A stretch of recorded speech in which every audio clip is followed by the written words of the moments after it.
Hello everyone, and we'll continue with our second session on income from capital gains.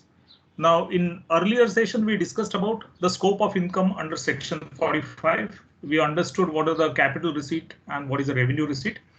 Then we discussed the definition of capital asset. We also discussed what is included within the definition of capital asset and what are the exclusions. And some of the exclusions have some caveats. For example, personal effects. There are certain items, though in the nature of personal effects like jewelry, etc., are part and parcel of capital assets. So we discussed at length various examples of that kind. We continued with exclusions rather from capital assets, which are related to certain types of bonds, which are noted by government. Then we spoke about agricultural land, which is also excluded from the purview of capital asset, provided it is situated in rural area. And we also saw what kind of test is to be applied to check whether the land is situated in rural area or otherwise. Then we discussed about nature of income and when actual capital gain will arise in terms of section 45. We discussed few transactions which are not in the nature of transfer, and therefore, if at all there is a transaction of this kind, it will not give rise to a capital gain because this is not regarded as a transfer.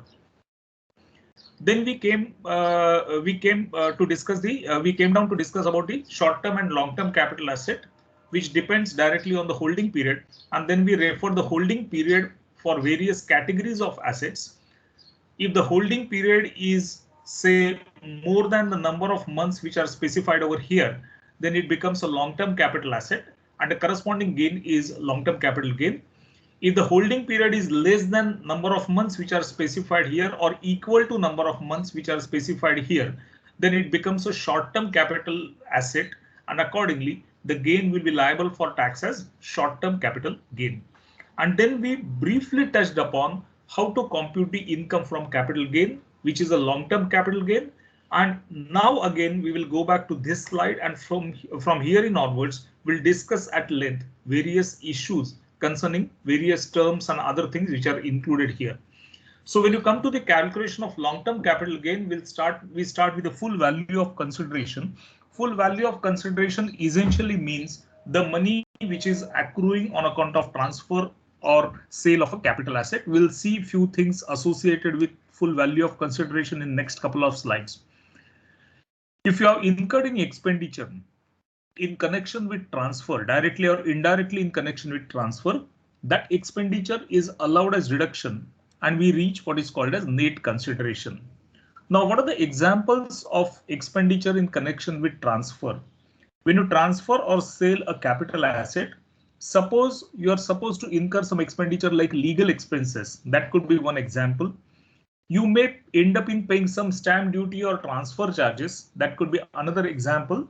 So these are the types of expenses which are allowed as reduction. Even if you pay brokerage in connection with sale or transfer of a capital asset, that brokerage is also an expenditure which is incidental to transfer, and therefore that brokerage will also be allowed as reduction. So these are some of the examples of what is known as expenditure which is directly or indirectly connected with the transfer and therefore allowed as reduction. From this net consideration, we get what is called as a deduction for index cost of acquisition and index cost of improvement, and after this the remaining amount is long-term capital gain. Now when it came to indexation for cost of acquisition and for cost of improvement, I told you that there is an index notified by the government for every year. It is called as cost inflation index. So for every year starting from 1st April 2081, from 1st April 2001, there is an indexation scheme which has been intimated by the government, and starting from 1st April 2001, the index is notified. 1st April 2001 is a current cutoff date for a series of index which has been provided. The earlier cutoff date was 1481. Now that series of index CII has been dispensed with, and a new series of CII has been introduced effective from 1st of April 2001. So now we will try and discuss and understand rather what is this index cost of acquisition or index cost of improvement as the case may be. Firstly, when you calculate the index cost, we use a formula. The formula is cost of acquisition or cost of improvement as the case may be, divided by cost inflation index of the year in which asset was held by the assessee for the first time, or financial year 2001-2002, that is CII for financial year 1-2, whichever is later. So this is the index which we have to use, and then multiply it by cost inflation index of the year in which the transfer of the asset has taken place. So for us, the transfer of asset will be related to financial year 2000-2001 because 2020-2021, that is a financial year previous year for us. So for us, CII of the year of transfer will always be CII for financial year 2020-2021 because all our sums will be based on assessment year 21-22 or financial year 2021.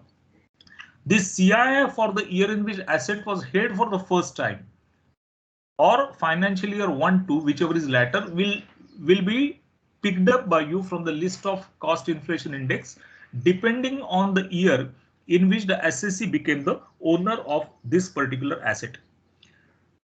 The series of CII which we are currently using is starting from 1/4/2001.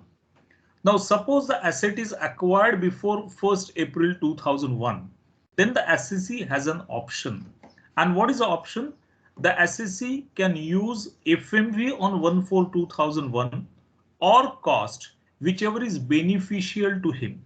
So only when the asset is acquired by the assessee before 1st April 2001, then assessee can use the option. The option is either cost or FMV on 1/4/2001, whichever is beneficial to the assessee. That is the option left to the assessee. If the asset is acquired after 1/4/2001, then there is no such option. You have to use the cost of acquisition or improvement of the asset itself. Now, when you use the CII, if the asset was acquired before 1/4/2001, then the CII for this purpose will be 100. So cost divided by 100. If the asset is acquired after 1/4/2001, that is financial year 2001 to onwards, then you will apply the new series of CII which is provided by the government, and based on that you have to select the CII of that year in which the assessee became the owner of the asset for the first time.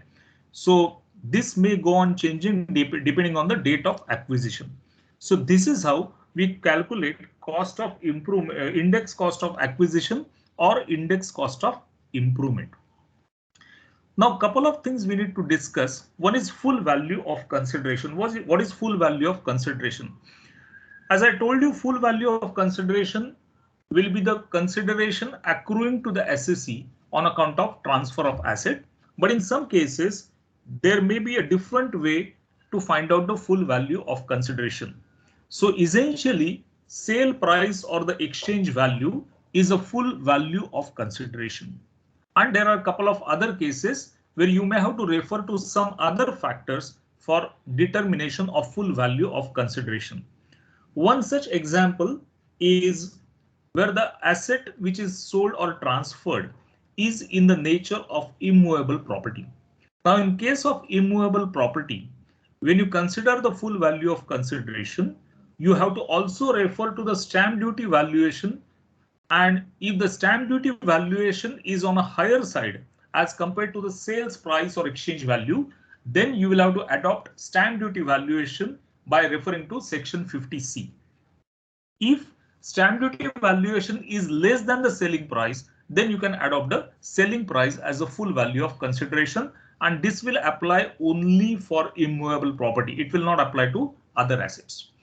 Now, whenever you are receiving insurance compensation because the asset has undergone a destruction or a major damage, then the insurance compensation received by you will become the full value of consideration. I told you that transfer of asset includes compulsory acquisition.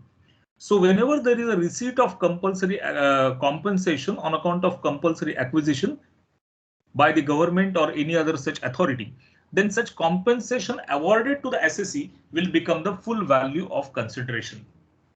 I also told you that in case of compulsory acquisition, it is possible that the assessee may seek additional amount of compensation by contesting the case in the court of law or any other legal forum.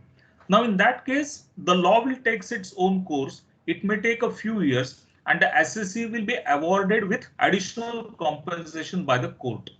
So even when the assessee receives this additional compensation as per the order of the court, that will become the full value of consideration. So usually what happens whenever there is a compulsory acquisition, the year in which the compensation is sanctioned by the appropriate authority, normal compensation is sanctioned, you will order in subsequent additional compensation in that year. That additional compensation also will have to be offered for tax as part of your short-term or long-term capital gain, as the case may be. Then we also spoke about one case where there is a conversion of capital asset into stock in trade. In such a case, the fair market value of asset on the date of conversion will be deemed to be the full value of consideration in such case. There is a transfer of an asset by partner to the firm. A partner is introducing a capital asset into the firm as his capital, and there is a transfer of asset by partner to the firm. So how will you determine the full value of consideration? The provision says the amount recorded in the books of accounts in the books of partnership firm will be treated as full value of consideration, and the partner will be liable for capital gain tax based on this full value of consideration. On the contrary, whenever there is a transfer of asset by the firm to the partner, then fair market value on the date of transfer will be treated as full value of consideration. So these are the typical cases, some of the examples of typical cases where you have to adopt a slightly different approach to find out what is the full value of consideration when you start with the calculation of capital gains. Have you understood these different scenarios with reference to full value of consideration? Yes, any difficulty on this? Have you understood these different scenarios where we work out the full value of consideration? It may not be always selling price. In some cases, you have to apply these factors. Any queries on this? No, sir. Okay, so let me go back to the previous slide. We spoke about index cost. We spoke about cost of acquisition, improvement, and corresponding application of index. We spoke about full value of consideration. Now let's come to the cost of acquisition. Cost of acquisition will be cost incurred by the assessee to acquire this capital asset, including all the incidental expenses like brokerage, legal charges, and those kind of things. Registration fees in case of immovable properties, all that will be included. That will become cost of acquisition. Now suppose the assessee has become the owner of the asset under some special circumstances. For example, the assessee becomes the owner of the asset under a will which was executed or which was made by his say parents or whatever, and he became as a legal heir became the owner. In that case, the asset was acquired by his father or mother, as the case may be, or his parents, who under a will have transferred the asset to him. In that case, the cost to the previous owner will become the cost to the assessee. So assessee has not directly purchased the asset.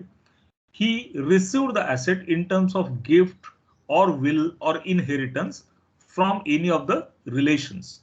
In that case, whatever was the cost of acquisition of the previous owner, that will become cost for the assessee. Now there are some typical cases where the cost of acquisition should be nil. It will not be considered at all, and it will be taken as nil for computation of capital gains. One such example is bonus shares. when you are allotted with the bonus shares, you don't pay anything for bonus shares. So the cost of acquisition for bonus shares will be nil. Another example where the cost of acquisition is nil is tenancy right, because you don't generally pay anything for acquiring a tenancy right. So if you have not paid anything for acquiring a tenancy right, and when you transfer the tenancy right, it gives a rise to capital gain, income in the nature of capital gain. But there will not be a cost of acquisition. The cost of acquisition for this purpose will be taken as nil. Another example where you have to be a little careful about cost of acquisition is when you acquire the right shares. Now, what is a right share? You are a shareholder of a company. Company announces right issue.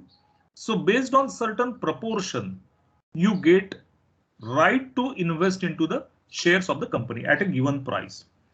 Now, in that case, the right shares are priced in a different way. The right share price is announced by the company. So whatever you pay to acquire these right shares, that will be the cost of acquisition of right shares. The original shares which were purchased by you will have a different cost. The right shares which were acquired by you will have a different cost because you have paid separately for acquiring the right shares. Now there is something else associated with right shares. Suppose the company has announced the right issue and you don't intend to subscribe to the rights. So what you do, you transfer your eligibility to somebody else and he will rather invest in the right shares of the company. And for this whole exercise, you get a premium on that. Okay. Now, when you receive the premium on account of transfer of this rights eligibility to somebody else, that amount received by you will be treated as a full value of consideration. There is no cost and that amount will be liable for tax as a short-term capital gain. So whenever you don't invest yourself into the right shares, but you transfer that eligibility to somebody else and that person acquires the right shares, he pays you a premium for that. That premium will be taxed as short-term capital gain. Entire amount will be taxed because there is no cost involved in this particular case.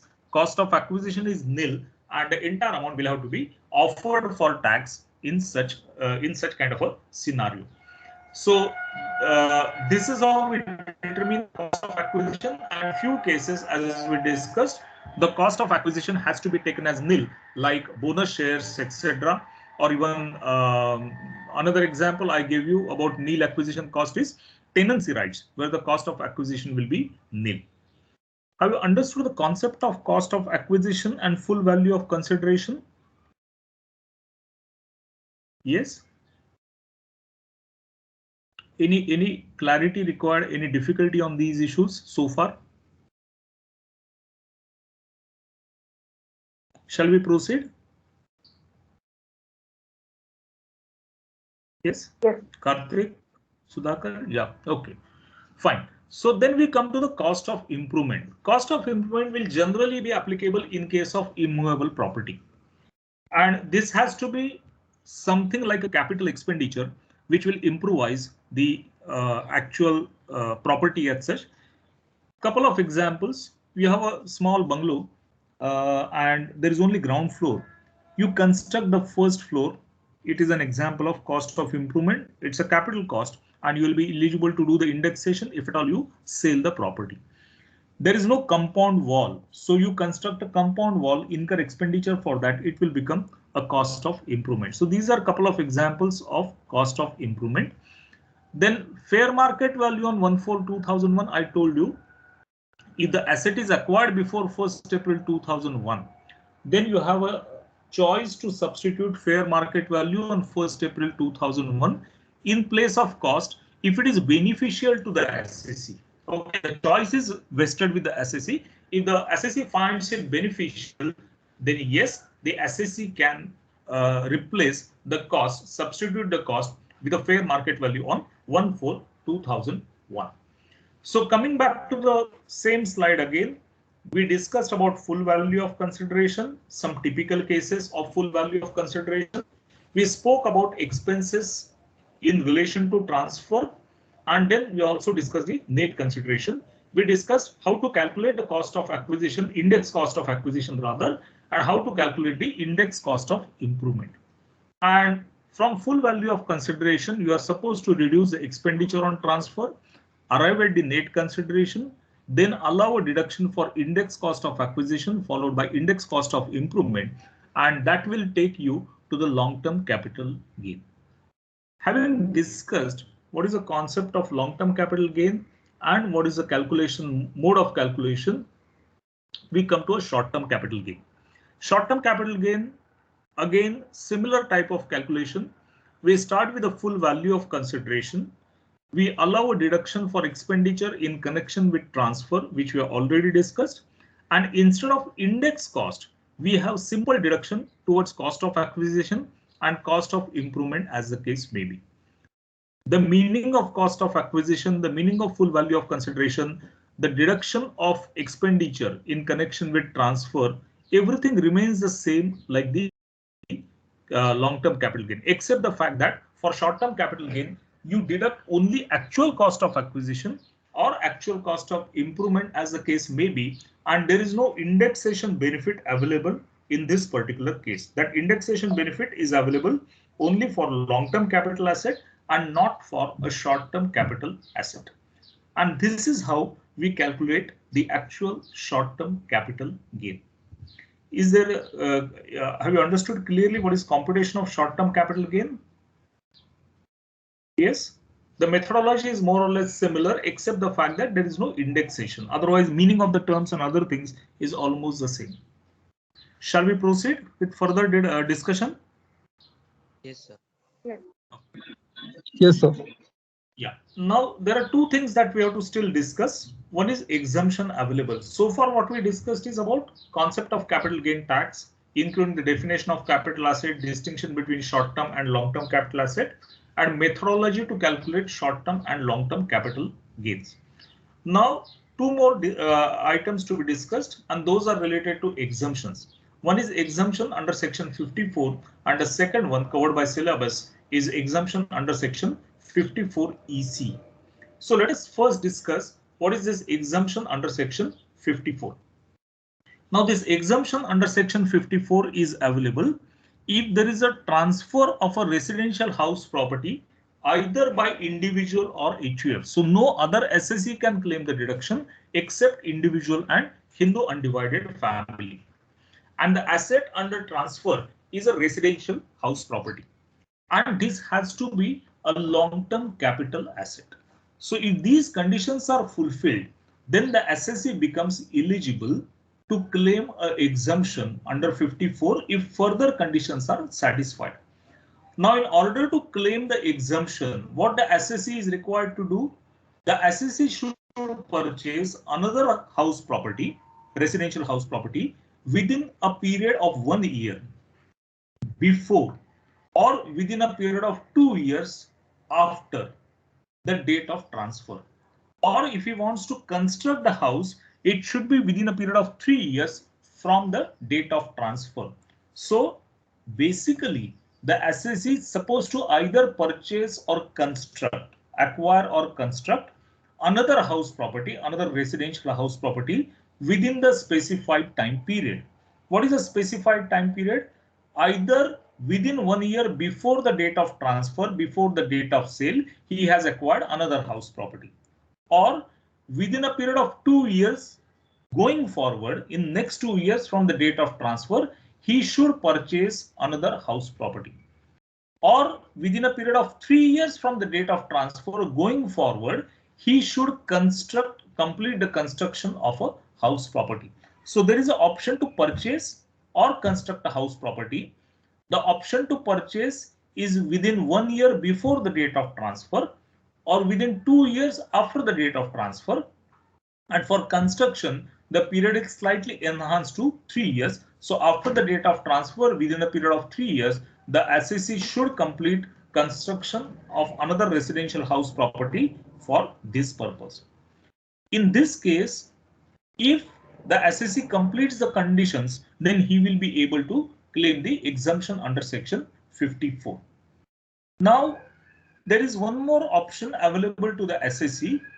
If the capital gain is not exceeding rupees 2 crores, then the SSE can acquire 2 house properties instead of 1 house, because originally the section allows you a deduction only for 1 house property. To purchase 1 house property, you are allowed to claim an exemption under section 54. But if you fulfill this condition that the capital gain is not more than 2 crores, then one can even acquire 2 house properties, of course within the same time span within the stipulated time, and claim the deduction for both the house properties under section 54. Claim the exemption in respect of both the house properties under section 54. However, this option is available only once in the lifetime of the SSE.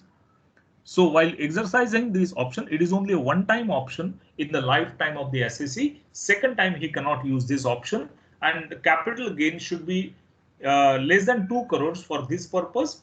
Then and then only the option can be exercised by the SSE. Now, the provisions of section allow that you should purchase a property within 1 year before. Okay. And you can purchase the property or construct the property within 2 years or 3 years as the case may be after the date of transfer. Now, when you do it within 2 years after the date of transfer, that is purchase within 2 years after the date of transfer, or construction within 3 years after the date of transfer, you should also see that you comply with the requirements of capital gain account scheme. So what is this association of capital gain account scheme? I'll give you an example. Our financial year is 2021 for our reference. Previous year is financial year 2021. Suppose the SSE has sold a house property on 1st Jan 2021. I repeat, we are referring to a case of sale or transfer of a house property, residential house property by an individual on 1st of Jan 2021. He has sold a property. Now he has not acquired another house property within 1 year before that. So now he wants to choose the option of purchase of another house property within a period of 2 years from the date of transfer, which is 1st of Jan 2021. So within next 2 years, starting from 1st of Jan 2021, he should purchase another house property. Now, the year ended on 31st March 2021. The due date of return, I'm talking about the normal due date, was 31st of July 2021 in most of the cases. Now it has been extended because of several problems with the income tax website which are currently there. As of now, it has been extended to 31st December. Now, what the law says, suppose you have not acquired and paid for this new house before the due date of return, then you should invest that amount in capital gain account scheme with the specified banks and subsequently use it for purchase of a house property within the specified time period. So let us go back to the example and see what happens. 1st Jan 2021, the property is sold by the SSE. He has 2 years to purchase a new house property. He wants to purchase a new house property. He wants to use that option, and therefore he has kept the money reserved for purchase of house property within next 2 years. Now, assuming that there is no extension of due date of IT returns, so normal due date applicable to this SSE is, let's say, 31st of July 2021. Now, suppose he did not acquire the property before 31st of July 2021. What can he do? Can he keep money freely in some other account? The answer is no. The law says if you have not utilized the money by due date of filing of IT return, which is 31st of July, assuming there is no extension applicable in this case, then he should transfer that amount to capital gain account scheme. So in the given case, assuming that no extensions have been granted by tax authorities, he should transfer this money in a separate account called as capital gain account scheme with specified authorized bankers, and that amount transferred to capital gain account scheme will be subsequently utilized by him within a period of 2 years for purchase or within a period of 3 years for construction of another house property as required under section 54.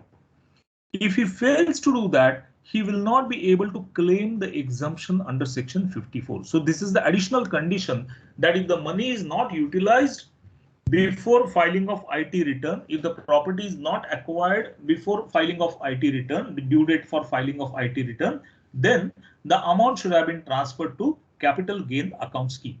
And subsequently out of this account, it is like a bank account. Capital gain account scheme is nothing but name of the scheme in which you can open a normal saving account with authorized bankers, and you can also keep amount in FD which is related to this account. That is also permissible. Okay. What is required is this amount has to be used for purchase of house property as required by section 54 or construction of house property as required by section 54 within the specified span of time, that is 2 years or 3 years. From that account, then you can make the payment and acquire the property or construct the property within the given period of time. So if at all this kind of a transfer is made to capital account gain account scheme, still you can claim the exemption under 54. Now, what is the amount of exemption under 54? The amount of exemption under 54 is the cost of new property or the amount of capital gain, whichever is less. Suppose your capital gain is 20 lakhs and the cost of new property is 30 lakhs. Then the entire capital gain will be eligible for exemption. If the capital gain is 20 lakhs, long-term capital gain, but new property cost is only 15 lakhs, then you can claim exemption only to the extent of 15 lakhs because your cost of acquisition of new property is less than the amount of long-term capital gain. So either the long-term capital gain, the actual amount, or cost of new property which is acquired by the SSE under section 54, whichever is less is the amount of exemption. And suppose the new property is transferred by you. You have acquired a new property. If that property is transferred by the SSE within a period of 3 years, then the exemption granted earlier stands withdrawn. So the SSE is not allowed to transfer the property within a period of 3 years from the date of acquisition. The new property which is acquired should be held at least for a minimum period of 3 years. If it is transferred before that, then the SSE will end up in losing the exemption claimed under section 54. Have you understood the exemption under section 54? Any queries on this? Yes.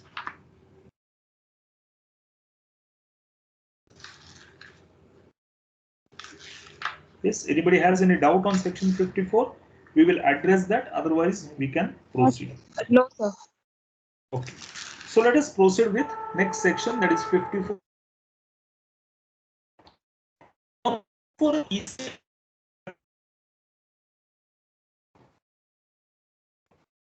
allows only for individual or HUF. Here 54 EC can provide an exemption in respect to any individual to any SSE. So every person, we have seen the definition of the word person. So every person who is covered by the definition can claim the exemption under section 54 EC. Now, what is the requirement for exemption? First of all, you are referring to long-term capital gain on transfer of land or building, or by both by any person. So it has to be a long-term capital gain, number one. And this long-term capital gain should arise only on transfer of land or a building or both of them. So any other type of long-term capital gain is not eligible. Earlier it was 2 years back the change. Prior to that, other types of long-term capital gains were eligible for exemption under 54E. But now the has come also restricted only gain arising from sale or transfer of land or building. Now, such long-term capital gain is eligible for exemption if the money is invested within 6 months in specified bonds. So only when the money is invested within a period of 6 months from the date of transfer in specified bonds for this purpose, the assessee can seek or claim the exemption. Which are the specified bonds? These are capital gain bonds issued by Rural Electrification Corporation or National Highway Authority of India, NHAI, or REC, Rural Electrification Corporation. So only these notified bonds of NHAI or REC or any other notified bond for this purpose is the investment which becomes eligible. And the investment has to be made within a period of 6 months.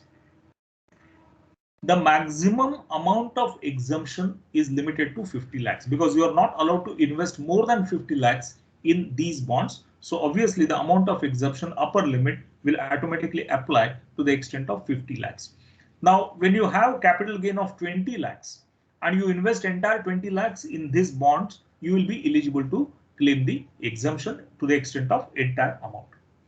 Now, these capital gain bonds under 54 EC will have a lock-in period, and currently the lock-in period is 5 years.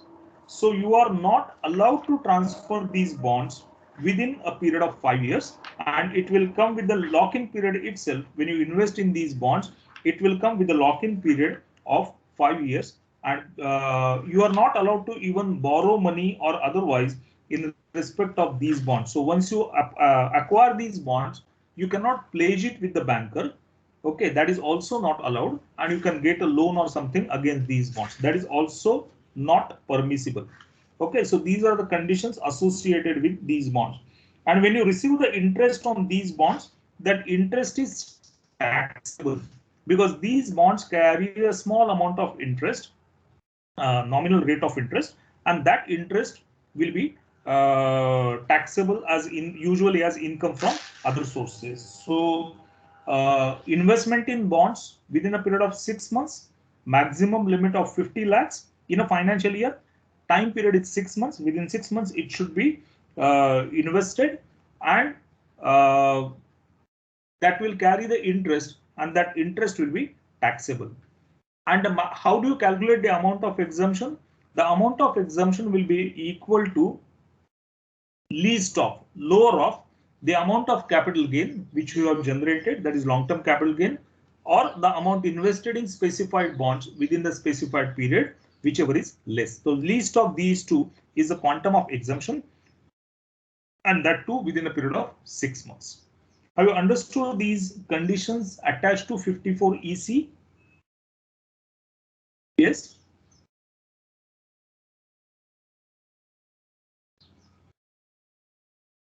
Yes. Any difficulty about 54 EC related conditions?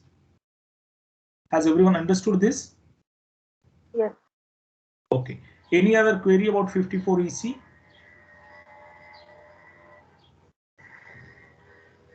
Now this withdrawal of exemption is also there. If you transfer the bonds within a period of 3 years, then you end up in losing the exemption. But actually in this case, you cannot transfer the bonds because it comes with the lock-in period of 5 years. Okay, so generally the withdrawal of exemption will not apply in this case because this is not a transferable asset. It has got a lock-in period of 5 years. So before lock-in period is over, you can't transfer the asset. Okay, so generally in this case, the exemption as such will not be withdrawn because there is no possibility of transfer of these bonds. Okay, so this is the exemption under 54 EC.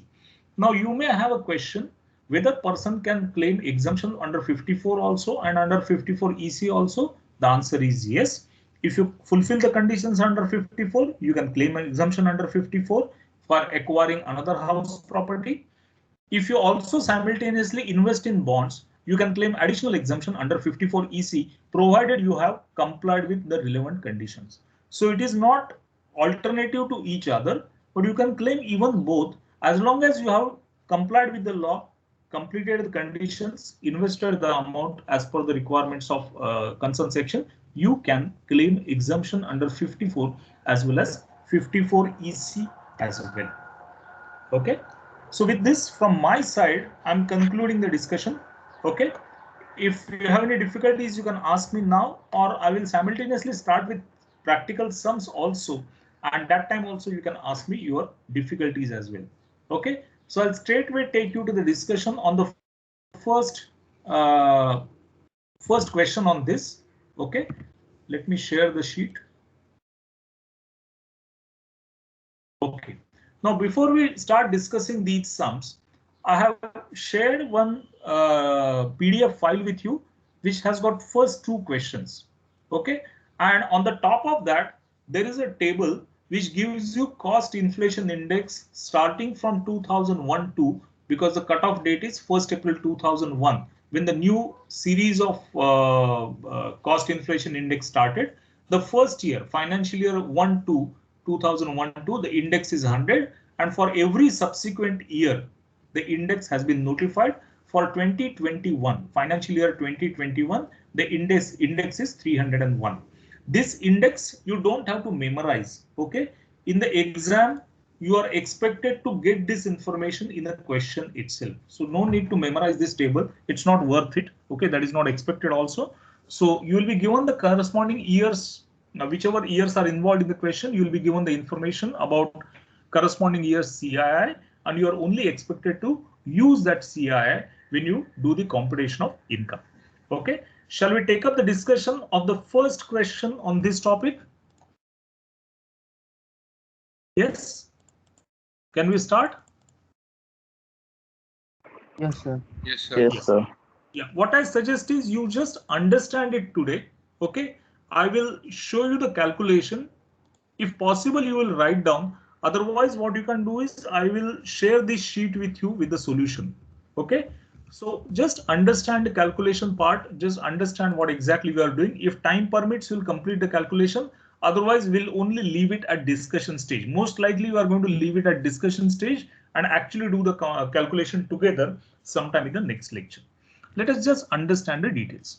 You are given the details of Mr. X for the financial year 2021, which is our previous year. The details pertain to a residential house, as you can see here, which he has purchased on 12th of December 1998, and the cost of purchase is 18 lakhs. Subsequently, time and again he has done some improvement. 31st December 99, then 2003, 2009 and 2014. Time to time he has done some improvements, and this is the cost of that. And this house is sold by him during the previous year, that is 1st March. He has sold a house on 1st March 2021, which is again in financial year 2021. The price he received is 1 crore 60 lakhs. He has paid brokerage of 5 lakhs. And you are also given the fair market value on cutoff date, that is 1st April 2001, which is 25 lakhs. Then he has another residential house which he purchased on 20th March. Earlier house is sold on 1st March 2021, and on 20th March he purchased another house which costed him 40 lakhs. And he also invested in REC capital gain bonds, Rural Electrification Corporation capital gain bonds, on 20th of April 2021. And the bond amount of bonds which he has purchased, the investment made in bond is 12 lakhs rupees. And we are going to compute the long-term capital gain of this particular SEC. I think we'll only discuss the contours of computation of his tax liability or capital gain. Next time we'll actually work on the capital gain. Now, whenever you have a capital gain related question, our starting point is gross consideration which he has received. So in this case, he has transferred a residential house. It is a long-term capital asset because it is acquired on 12 December 98. It is sold on 1st March 2021. So there is a substantial amount of time that he was holding the house. It's more than 2 years, in fact. Okay, so it is a long-term capital asset. So for computation of long-term capital asset, what do? We start with the we start with the gross consideration arising from this sale or transfer, which is 1 crore 60 lakhs in this case. That is the selling price. Then we claim a deduction for expenditure on transfer or expenditure on sale, which in this case is a brokerage paid rupees 5 lakhs. The balance is known as a net consideration. And from this net consideration, we reduce the cost of acquisition or cost of improvement as the case may be. And this being a long-term capital asset, we will be using the indexation method for working out the cost of acquisition or cost of improvement as the case may be. Now, there is one more caveat here, that the asset was acquired before 1/4/2001. As you can see here, the asset is acquired before 1st April 2001. And you are also given the fair market value of the asset on 1/4/2001. So you have an option to substitute fair market value on 1/4/2001 in place of cost. So we have to decide whether we are going to exercise that option. Now, when you exercise this kind of option, you have to also see if there is a cost of improvement incurred before cutoff date, that is 1/4/2001. And yes, you have incurred 2 lakhs rupees in this case on 31st December 1999, which is before 1/4/2001. The remaining cost of improvement is after cutoff date 2003, 2009 and 2014, which is after 1/4/2001. Now, when you have 1/4/2001 market value of 25 lakhs, if you take up the cost, it is 18 lakhs and 2 lakhs on 31st December cost of improvement. So this amounts to 20 lakhs. So which is more, which is beneficial? The answer is FMV on 1/4/2001, because if you work out the cost, it is only 20 lakhs. As on 1/4/2001, his cost of acquisition is 18 lakhs purchase plus 2 lakhs improvement. So that is only 20 lakhs. Against that, the market value is on a higher side. The market value being on a higher side, FMV being on a higher side, it would be preferable to substitute FMV and do the indexation so that he will get more benefit in optimizing his tax liability. So when you actually calculate, we are going to plot all these things and take FMV on 1/4/2001 in place of cost for doing the indexation. So you will do the indexation from 1/4/2001, that is 1/2 onwards, till the year of sale, that is 2021. So this 25 lakhs will be subject to indexation. Similarly, 3 times he has done improvement. 2003, that is 2009 and 2014. So corresponding financial years, if you see, are 2003-4, 2009-2010 and 2014-2015. These are the 3 financial years in which he has done the improvement. So we have to do the index cost of this improvement cost and then claim a deduction. So we will also have index cost of acquisition based on FMV. We will also have index cost of improvement for these 3 years. First year we are not taking because it is before cutoff date. Remaining 3 we are going to consider. That will give you long-term capital gain. Then we have to also explore the possibility of exemption, because he has invested in residential house. He has also invested in REC capital gain bonds. So we will examine the conditions, check whether he fulfills the conditions, and if so, we will also allow him the exemption under 54 for investment in residential house and 54 EC for investment in REC capital gain bonds. And based on that exemption, we can work out what is the remaining capital gain, remaining taxable capital gain for Mr. X. So I think this discussion is enough for the day, just to understand what exactly we are going to do. And in the next lecture, we will actually calculate what is this income of Mr. X from long-term capital gains. Any queries on this? Yes. Have you understood the kind of discussion we had today? Yes, sir. Yeah, can we conclude the lecture then? Yes, if there are no doubts or queries, can we conclude the lecture? Yes, sir.